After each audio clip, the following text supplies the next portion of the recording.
Coming up on today's episode of The Traction Show. It's a good time to be a product manager in India. A lot of the companies, and I would say most, if not all, are offering the same salary that you will typically get in any country outside. Ladies and gentlemen, let's explore conversations with the best growth and product minds behind your favorite companies. Welcome to The Traction Show. And here's your host, Abhinav Arora. Abhinav, the stage is yours. Howdy, good folks. Welcome to yet another episode of The Traction Show. Today, I have with me someone very senior, but he's a class apart because he's the VP product of BYJUS. He's previously been at Paytm. He's worked with Baiju Ravindran. He's worked with VSS, Vijay Sharma. Very shiny career. We have with us Mr. Lijo Isac. Hi guys, I'm a part of the product team at BYJUS. Prior to this, I was with Paytm Money. I was with Practo. So I've been in product management since 2007. I've built multiple 0 to 1 products. Looking forward to this interview and interaction with Abhinav to share my learnings with you. You've been in product, which is fair. You've been in product for more than, I think, 2007, that'd be like 14, 15 years you've been in product. When I usually speak to product managers, these guys tell me, okay, boss, there's a dearth of people who really understand product management as a career. Product management as a label is used a lot on the job boards. Correct. But, the folks who've been in as senior positions as you are, they share a very different insight. Like India doesn't really get product management. Product management is super new. Yet you've been in the profession for 15 years. Correct. What's really lacking? We have plenty of product managers, but not the people who are doing product management. So what is product management? When we look at product management, I would define it in simple terms as shape it, ship it, and align all stakeholders. So shape it means creating the product. Ship it means ensure that the product is getting delivered. And then align all stakeholders means there will be multiple stakeholders like business, sales, marketing, legal, engineering, QA. Ensure that something valuable comes out. That's also a need for the customer. Now, if you look at it in India, when we started, we came from IT-enabled services. Okay. So the product management role used to get confused with, the project management role. That is what used to happen. And even now, there are a lot of companies where product management and project management are confused. So a product manager is somebody who works very closely with customers, who is very strong on product discovery. The primary job of a product manager is to identify the right problems to solve and prioritize that problem in a very ruthless way. Because there'll be like a huge wish list from all the stakeholders and their own interactions with the customers, based on which they will be able to create something valuable. So even though there are a lot of product managers out there, a lot of them are just doing project management, or a lot of them doesn't get the essence of product management. When I say doesn't get the essence of product management, they are not solving the right problems, and there are very few companies with the right kind of product culture, which gives empowerment to the product management teams to ensure that they are solving something which is valuable to the customer. When you say that, I also see, a big flood of products launched every year. Correct. And you're saying companies don't have good product culture. Are you saying those products are not good products, or what's really happening? There are a lot of products coming in. There are some good products that are coming in recent years. But there are like even more products that are failing. So when I say it is failing, that means that customers are not finding something valuable, that a need that the product is particularly solving. It's very easy to talk about product management, but it's very different to do the product management job. Talking and doing are very different. It's like playing the cricket and giving the commentary. So there is a lot of commentary that is happening, which is the noise that we are seeing out there.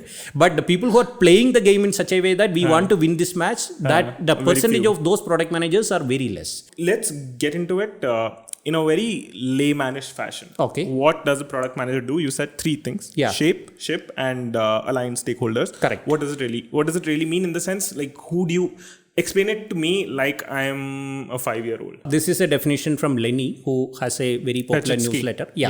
So for example, when I say shape it, it's about finding that right problem that you have to solve. So when you have engineers, when you have designers, when you have all the other resources available to you, there'll be like 100 problems that you want to solve. Find that correct problem that you have to solve. That is what is meant when I say shape it. For example, when I was trying to book a cab, while I was trying to reach, when I was coming for this interview, I tried booking through company A and company B, say company O and company U. In company O, as soon as I booked, 4 of the drivers cancelled. Company U, as soon as I booked, the first cab came in. Okay, but their waiting time was slightly higher. But I don't mind because my need was served by company U. So if you look at it, that happened because there was a product manager out there in company U who did a slightly better process of understanding how the demand supply mismatch is. Nuance, and then try to solve that problem. That is what I meant when I say shape it. Okay, find the right problem to solve. The same problem is there. 5-6 different companies are trying to solve it, but there is one company which is trying to do it in a much better way. That shows the strength of their product management department. And then next one is shipping. So once you identify the problem, how do you solve it? So there are various ways, right? There is a API in the back, and you need to ensure that the latency of API is as minimum as possible. You need to ensure that the supply is out there so that it can be matched with the demand. So for that, you work with engineering team, you work with legal team, you work with other business stakeholders. Say for example, if you are looking at a car hailing platform, there are some times at which demand is high, there are some times at which demand is very low. Okay, so how do you actually do that? That is what I meant when I say shipping. And the last thing is that when you're doing this, you need to align all the stakeholders. When I say you need to say for example, if it is a car hailing company, you need to align with the legal team, you need to align with the procurement team, the supply team basically, who ensures that all the cars are out there, etc. etc. So that is what I meant when I say shape it, ship it, and then align all the stakeholders. Got it. Say for example, when I say aligning all the stakeholders, it also means like how do you provide the right incentive. Say for example, one company is providing incentives for completing like certain number of trip in a day. Another company is going to provide incentive for ensuring that you are running this many kilometers in a way. So for the first company, everybody wants to do short trips so that the number of trip metric is being met. For the second company, that the drivers of that company would be inclined to serve the customers who are traveling along a little bit more because it's based on kilometers. So that is also devised by a product manager. So a product manager does not only work with only engineers or designers, but a product manager is involved in solving all the problems: pricing, promotion, working with all the stakeholders, etc. etc. Now, Lijo, I want to ask you, are you an engineer? Yeah, I'm an engineer. I worked as a software engineer for 2 years. Okay. The way you defined shaping, shipping, and aligning the stakeholders, yeah. Sounds like a very people role. Do product managers really have to be technical or have had an engineering stint before they get into the role, or can there be non-tech PMs? See, there can be non-tech PMs also, but they need to understand technology. One of the myths about product management is that the product manager should have a CS degree, which is not right. I work with people with background in HR, people who have done, say, BA from Delhi University, but very good on consumer insights, and they have been able to create some of the stellar products. They work with some of the FAANG companies in US now who are a part of my team. So you should be able to command the respect of the engineers, and you should have as much technical know-how for commanding the respect of engineers. But for that, you need to communicate very clearly. Because it's not only engineering that you're working with, you need to speak to legal in the legal language, you need to speak to a CXO in the CXO language, to finance team in, PNL language.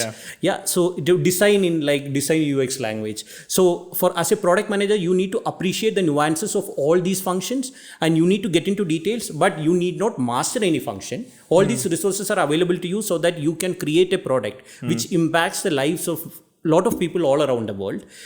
So my driving force when I got into product management is about impacting the lives of so many people all across the world. And that is still the thing that is driving me forward in my product management career even after 15 years. Got it. So the way you say it, you're like, okay, finance folks, you speak in a language that's relatable to them, design folks similarly, and you appreciate all these various functions. Is that why, folks say that PMs are sort of micro CEOs, mini CEOs, or what do you think about that notion, by the way? In a way, it is right, because it's a role where you have to work with all these stakeholders and you have to influence without authority. It's a myth also, because a lot of people consider it as the authority part of CEO only, not the influence part. So in my, so I've written a detailed dominance. So I've written a detailed blog on that in my Substack. So I would say that a product manager to that extent is more like a film director in a film who works with a cinematographer just like the way you work with a UI guy, who works with a script writer just like the way you work with a UX guy, and the producer of a film is like the executive team who is giving you the resources.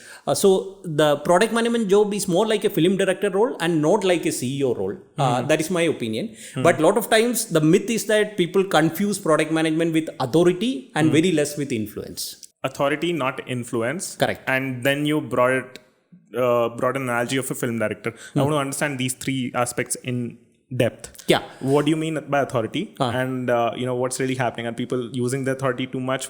Tell me the gossip. How does the what's happening? Yeah. And what should be happening? The influence, and how is it related to film direction? Correct. So when we say authority, it is more of a command and control. Okay. Just like the way a normal CEO would be able to do. You would be able to hire and fire people.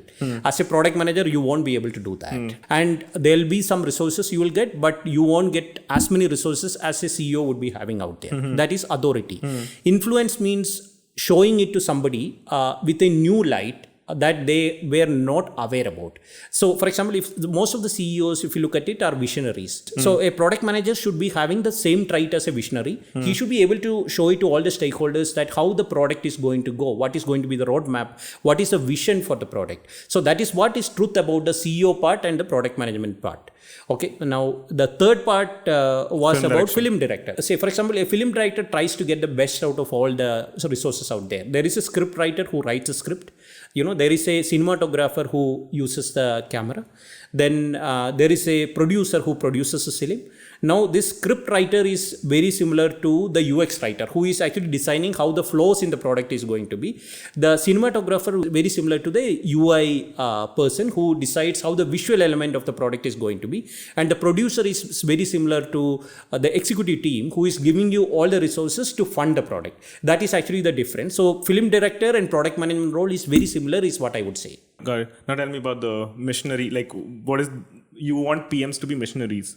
How? And what is the alternative? And what is the other side? See, I wouldn't say I want PM to be the missionaries in the true sense of being missionary. I want PMs with a growth mindset who will be able to challenge the status quo. So, for example, whenever I am hiring for my team, I look at people. I don't look at the credentials of the people where they are coming from. I'm looking at people who are in love with the problem that we are solving in the company that I'm working for. Currently, I'm with BYJUS. I'm looking for people who are very much keen on solving problems in EdTech and who always question why through first principles. So they go deep into whatever is out there, find the problems, then try to get the solutions only once they define the right kind of problems that is out there to solve.